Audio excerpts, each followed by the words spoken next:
Assalamualaikum warahmatullahi wabarakatuh. Bagaimana kabar kalian? Baik. Sudah makan? Sudah. Tadi waktu saya masuk banyak yang masih makan.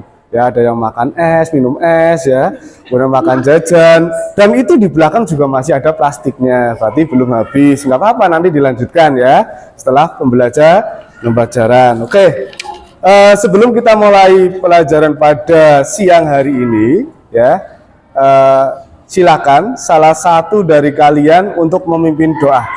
Ayo, siapa yang memimpin doa salah satu? Biasanya siapa?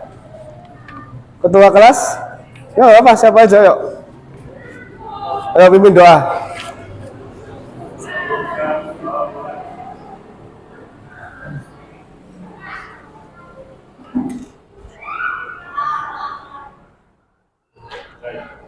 Oke, kita mulai pembelajaran. Hari ini yang nggak berangkat siapa? Ada tidak? Ada. Berapa anak? Berapa orang? Ada berapa yang tidak berangkat? 4. Siapa saja? Ines sama? Ines, Tiara, terus? Mega. Pada pertemuan yang lalu atau dulu, kalian juga pernah mempelajari, pasti pernah mempelajari cerita pendek. Pertemuan yang lalu juga pernah mempelajari cerita pendek. Ya. Cerita pendek itu cerita yang bagaimana ya? Yuk. Cerita yang pendek, oke. Cerita yang pendek, tapi kalau dibaca ada 2-3 halaman. Pak, itu namanya pendek atau tidak? Maksudnya cerita pendek yang sudah pernah saya jelaskan adalah bahwa cerita itu langsung selesai dalam sekali baca, bisa diselesaikan dalam satu kali baca. Itu kenapa dinamakan cerita pendek. Ya, ciri-cirinya kurang dari 10.000 kata dan sebagainya ya.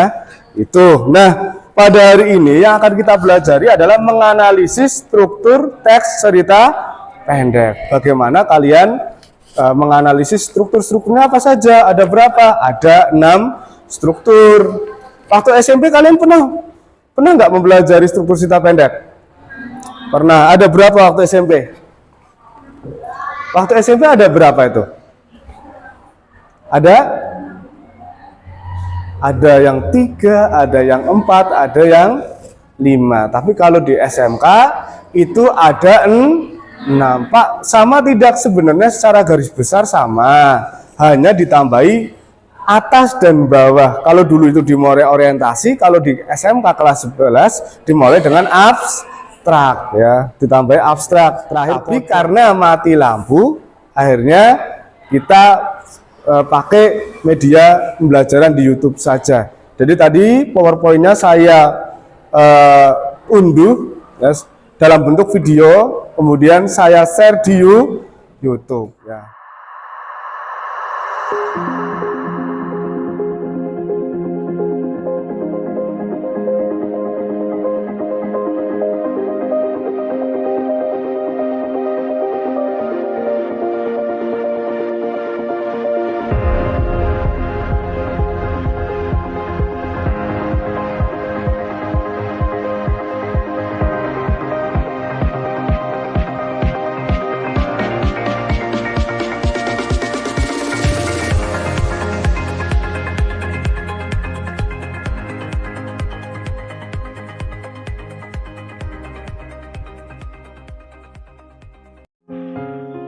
Struktur cerpen terdiri atas 1.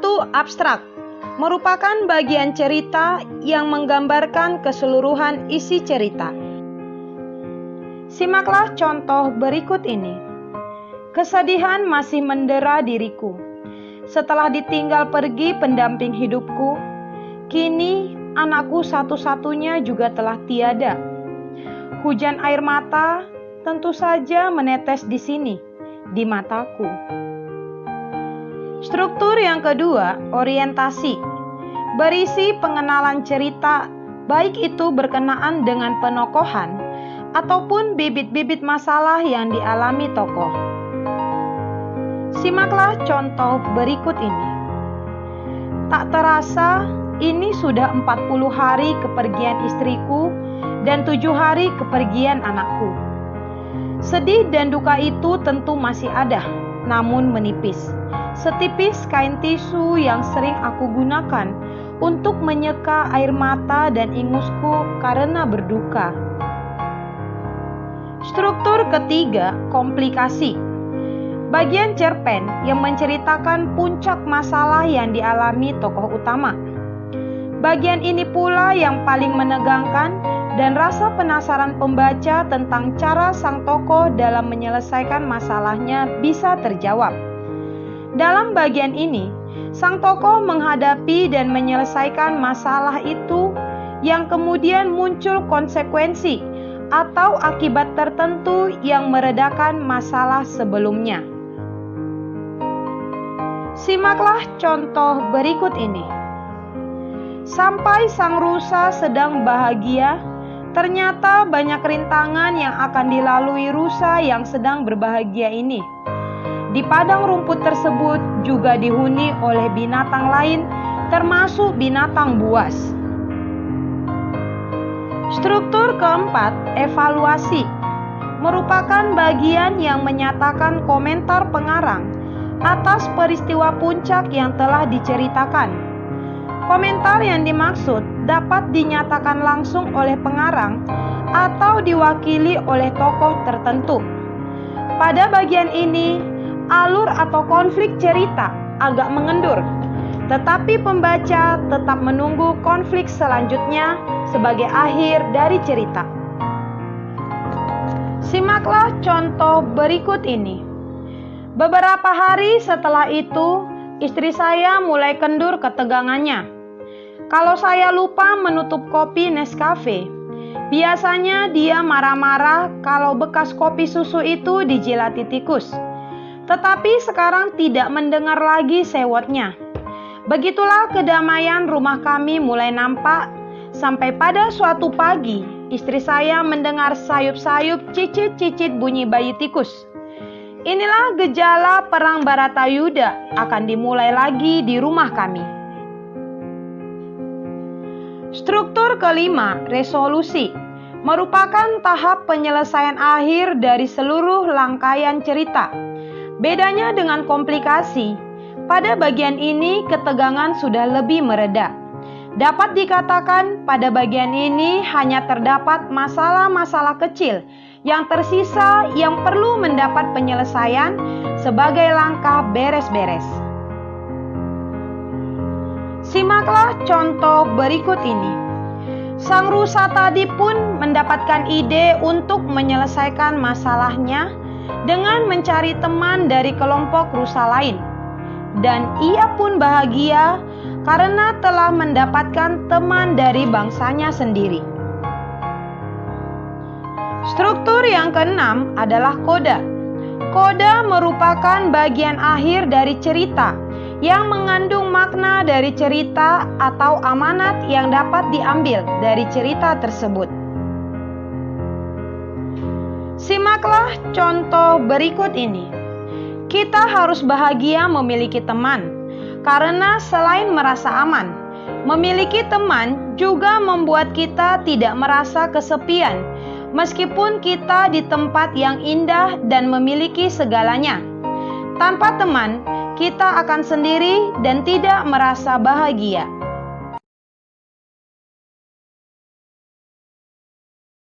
Slide kedua itu struktur teks cerpen. Ada berapa di situ? Ada 6. Di paus-paus nggak apa-apa. Ya, ada 6. Oke. Kemudian yang pertama adalah abstrak. Apa itu abstrak? Di situ apa abstrak? Ya, betul. Abstrak merupakan bagian cerita pendek yang menggambarkan keseluruhan isi cerita. Nih, gampangannya begini, abstrak itu biasanya terdapat pada kalimat dan paragraf yang pertama. Misalkan abstrak dari cerpen di atas adalah paragraf pertama, udah comot aja taruh di sampingnya, itu adalah abstrak. Biasanya seperti itu. Tapi tidak semua cerpen punya abstrak ya. Tidak semua cerpen punya abstrak. Abstrak itu di dalam struktur cerita pendek itu sifatnya adalah opsional, ya. Jadi opsional, ya, abstrak itu adalah opsional, bisa ada, bisa tidak. Oke. Intinya gambaran awal, ya, pendahuluan lah, ya. Kemudian apa itu orientasi?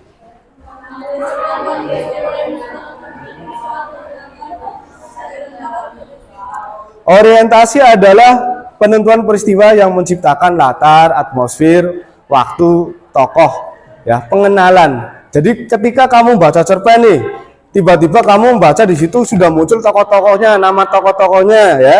Di situ ada latarnya. Latar itu kan berarti waktu, tempat, dan suasana, ya. Itu adalah pada tahap orientasi, ya. Urut abstrak, orientasi, terus sampai kode itu urut, ya. Tuh. Makanya nanti cara menganalisisnya begitu, cara menganalisisnya. Kemudian komplikasi. Apa itu komplikasi? Yang keras, yuk. Sehingga akan bergerak menuju konflik ataupun masalah, tekanan atau kesulitan bagi para tokohnya yang mempengaruhi latar waktu dan karakter. Oke, jadi komplikasi adalah cerita akan bergerak menuju konflik. Muncul permasalahan di dalam sebuah cerita. Itu yang dinamakan adalah, ya, komplikasi. Ya, sama halnya orang, ya. Orang kalau ada biasanya penyakit teman kamu itu apa sih? Oh, itu komplikasi, Pak. Ya, kalau komplikasi berarti kira-kira baik atau tidak? Baik atau tidak? Masalah atau nikmat? Masalah. Kalimat kalau komplikasi berarti masalah. Di dalam cerita pun sama, ya. Komplikasi di dalam cerita pendek itu artinya adalah sebuah masalah. Oke, ya. Jadi munculnya masalah itu namanya komplikasi. Kemudian yang selanjutnya evaluasi. Apa itu evaluasi?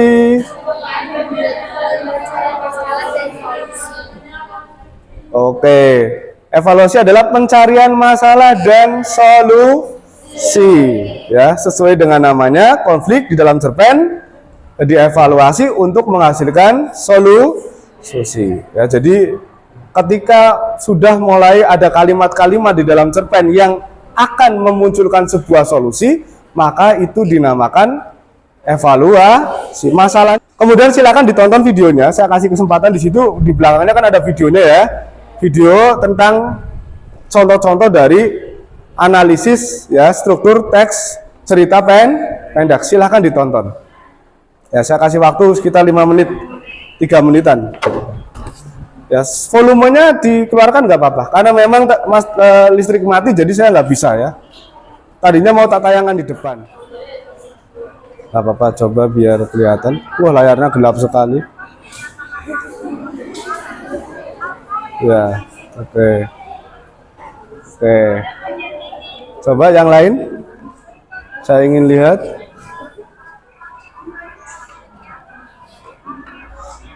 Dilihatin, Mbak.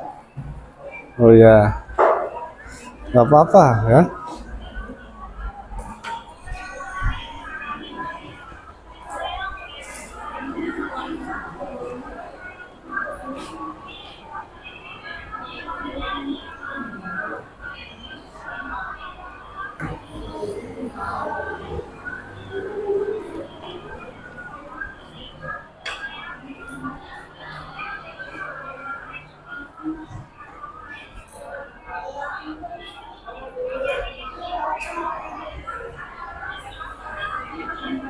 Oke, kalau sudah semua, ada yang ingin ditanyakan dari itu?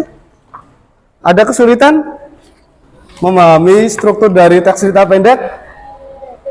Nggak ada. Coba dulu mengerjakan, baru nanti tahu atau tidak, ya. Jadi coba dulu mengerjakan, baru nanti tahu kesulitannya di mana, ya. Tapi seperti yang tadi saya jelaskan bahwa struktur teks cerpen itu urut dari abstrak sampai koda. Oke?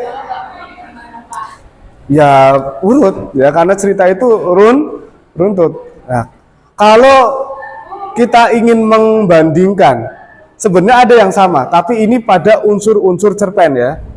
Dalam unsur-unsur cerpen ada yang namanya alur. Oh, alur. Ya, ada yang namanya alur. Di alur itu kan ada jenis-jenis alur, ada tahap-tahap alur. Di tahap alur itu ada yang namanya pengenalan. Ya. Kemudian munculnya konflik, puncak konflik, peleraian, penyelesaian. Dengan struktur mirip tidak? Mirip. Kalau istilahnya mungkin beda.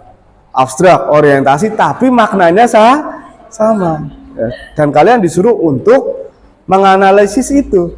Ya. Mana yang termasuk abstrak, mana yang termasuk orientasi, mana yang termasuk komplikasi, ya, mana yang termasuk evaluasi, mana yang termasuk resolusi, dan yang mana termasuk Masih ingat kelompoknya?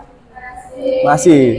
Kalau begitu sekarang silahkan berkelompok seperti biasa. Nanti baru perwakilan kelompok ambil ya lembar kerjanya ke depan. Silakan berkelompok. Masing-masing perwakilan kelompok silakan maju ke depan untuk mengambil ini.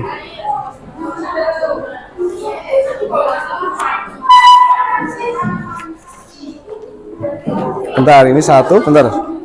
Bisa dilihat di situ ada lembar kerja siswa. Yang pertama ini. Pak, ini barcode, ada barcode-nya bagaimana, Pak? Cara mengerjakannya sudah ada aturannya di sini, sudah ada perintah soalnya. Bagaimana kalian cara mengerjakan? Nah, di bawahnya kan itu ada, perhatikan. Lihat ke depan semua dulu, ayo. Ini kan ada keterangan abstrak orientasi, yang di sampingnya adalah kamu cari paragraf atau kalimat yang memuat abstrak orientasi sampai ke koda, ya. Jadi nanti dimasukkan, kamu baca dulu kemudian dimasukkan, ya, dimasukkan ke dalam kolom-kolom yang ada di sini sama sebaliknya. Nah, kalau nggak muat nggak harus sampai selesai sekali sih, enggak. Yang penting sampai kolom penuh ya sudah. Kalau memang nggak muat ya, intinya kamu kerjakan semaksimal mungkin. Karena kalau sudah betul, insya Allah berarti saya yakin kalian sudah bisa. Walaupun mungkin nggak sampai, wah ini nggak muat Pak lembar jawabnya begitu ya. Kemudian itu kan cerpennya kan hanya satu, ya, ini hanya satu, tiap kelompok hanya satu. Biar kalian, Pak, saya membacanya di mana Pak? Kan kelompok jumlahnya ada 4, ada yang 5, ada yang 6. Biar baca semua, bagaimana masa gerombol satu di lembar kertas? Ini ada barcode-nya. Bisa di scan barcode atau linknya juga ada. Ada link dan ada barcode. Bisa lihat di HP bagi yang tidak memegang lembaran kertas cerita pendeknya. Paham? Kalau paham, silakan langsung dimulai kerja kelompok, diskusi kelompoknya untuk ya menganalisis struktur teks cerita pendek. Ayo silakan.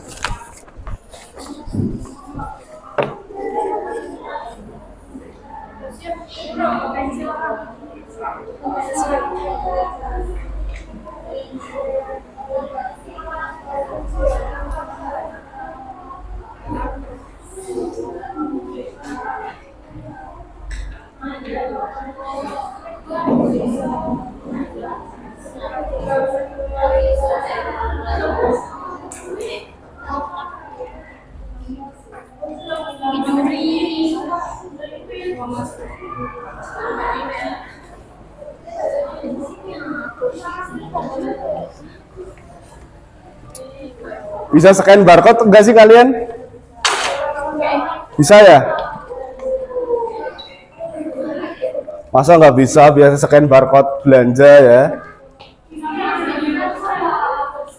Bisa nggak?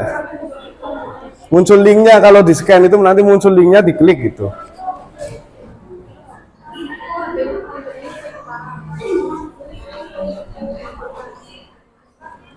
Ya silahkan dicari di Google, dilihat sambil melihat tadi video pembelajarannya ya.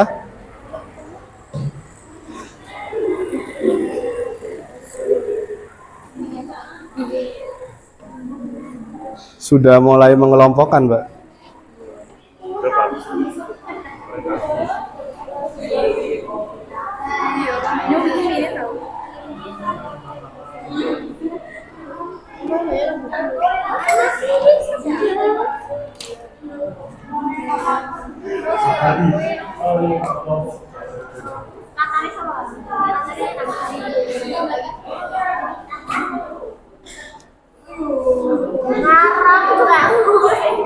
Nggak apa-apa, percaya diri aja. Nanti kan kalau ada yang salah, itu nanti bisa dibahas bersama-sama, dibetulkan. Nggak apa-apa. Ya. Ini nggak apa-apa. Jangan takut salah. Nggak apa-apa ya.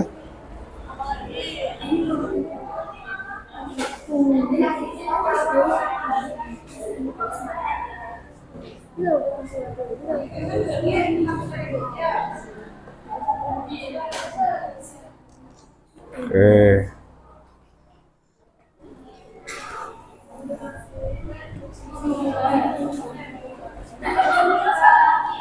Wah, ini baunya wangi pakai parfum ya.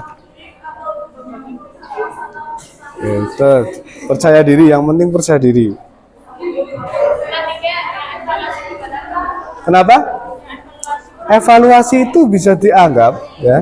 Jadi sebuah struktur itu yang isinya itu adalah ya, pencarian masalah untuk menemukan solusi masalah. Mengulas masalah lah. Ya, mengulas masalah dari awal sampai akhir. Itu namanya evaluasi sebelum resolusi. Kalau resolusi kan misalkan muncul solusi, tapi sebelum muncul solusi kan biasanya masalahnya itu kan dibahas ya. Nah, paham nggak? Ya. Pokoknya sebelum masalah yang muncul sebelum resolusi yang diulas itu namanya evaluasi. Iya. Bisa pakainya kalian itu yang ada di teks itu udah dikutip aja lah, salah satu sebelum solusi. Pokoknya sebelum solusi ya. Jadi struktur itu urut, tinggal kalian memahaminya bagaimana. Itu saja ya.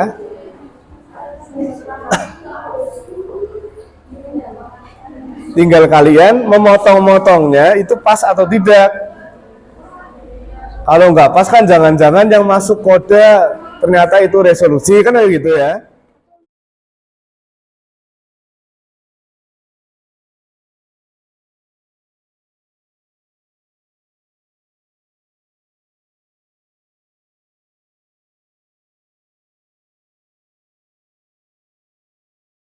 Tolong yang lain diam dulu, dengarkan.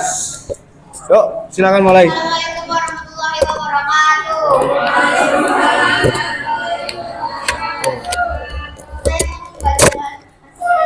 Kerjaan kelompok. Abstrak dari sejarah kehidupan dan kehidupan dijadikan nama desa yang ditinggali oleh ibu tarian atau bisa disebut nyai tuji. Apa yang kalian pelajari hari ini? Apa yang kalian pelajari hari ini? Menganalisis struktur teks cerita. Dari pembelajaran ini kalian dapat memahami struktur teks cerita pendek. Struktur teks cerita pendek apa saja? Yang pertama, bareng-bareng. Yang kedua, tiga, empat, lima, yang keenam, besar, ya, apa tinggal kalian yang mempertajam analisis pada struktur teks. Tapi kalau dari sekilas saya lihat dari pengerjaan kalian, saya baca-baca, itu mayoritas pekerjaan kalian sudah bisa. Sudah ke mayoritas sudah ya, mayoritas jadi tinggal melengkapi saja yang belum selesai. Kemudian di pertemuan yang akan datang nanti kita akan ke materi selanjutnya, yaitu kaidah kebahasaan. Karena tadi struktur teks cerita pendek sudah, maka di pertemuan yang selanjutnya nanti adalah kaidah kebahasaan teks cerita pendek. Kalau kaidah kebahasaan, saya kira kalian sudah tahu apa yang dinamakan kaidah kebahasaan. Karena dari kelas 10 sampai kelas 12, ketika mapel bahasa Indonesia, kalian mempelajari kalau nggak struktur ya kaidah itu satu paket, struktur dan kaidah kebahasaan. Biasanya seperti itu, baik teks cerpen, eksplanasi, prosedur dan lain-lain. Pasti ada struktur dan kaidah kebahasaan. Kemudian saya harapkan kalian selalu belajar di rumah, harus semangat bekerja. Yang namanya belajar itu bukan untuk siapa-siapa, tapi untuk diri kita sendiri. cuma diulas lagi, dipelajari lagi, harus semangat dalam kondisi apapun. Misalkan nih, dengarkan yuk, ayo, dengarkan. Sudah menjelang sore seperti ini, harus tetap semangat. Mau jajan BAE ya. Tadi jajannya banyak tidak? Oh tidak, bisa lihat kesini masih ada plastik ya. Oh bukan, ya, agar motivasi kalian dalam belajar jajan. Tapi kalau makan juga jangan kebanyakan. Nah, bisa nih kalau makan jangan kebanyakan. Kalau kebanyakan jadi ngantuk. Tadi ada yang tidur kan? Ada ngantuk, sini Pak, anginnya dari pintu, ya kan? Oke, apa? Ya. Kemudian dari pembelajaran hari ini mudah nggak melihat materi atau contoh di YouTube? Kalian kan suka nonton YouTube, mudah tidak? Mudah. Ya. Pak, paling masalahnya kuota. Ya, kuota penerimaan ada langsung bangun cuma sedikit paling sedikit ya. Cara-cara. Pak, penerimaan tinggal Pak. Tapi tadi saya lihat nonton semua kok ya. Tadinya saya mau pakai proyektor, cuma tadi mati lampu. Daripada saya beres-beres tapi nunggu nyala begitu lebih baik lah Pak. Dan nanti juga kalau selesai ini jam terakhir si penerbangan siapa ya kan? Mau ini aku nanti semua. Dan saudara yang laki-laki yang berangkat cuma saya. Nanti saya repot sendiri. Karena itulah karena mati lampu, listrik mati. Saya dari punya inisiatif langsung saya kan bikin PowerPoint di Canva itu. Langsung saya download dalam mode Word, saya taruh di YouTube. Alhamdulillah bisa fungsi dengan baik ya. Walaupun mungkin kalau langsung di depan ya nggak punya kotak bisa langsung lihat tanpa menggunakan Oke, mungkin itu saja pembelajaran pada hari ini. Silakan salah satu memimpin doa seperti biasa kalau doa malam. Silakan. Doanya bareng-bareng kami kayak biasa ya. Yuk. Salah satu ya.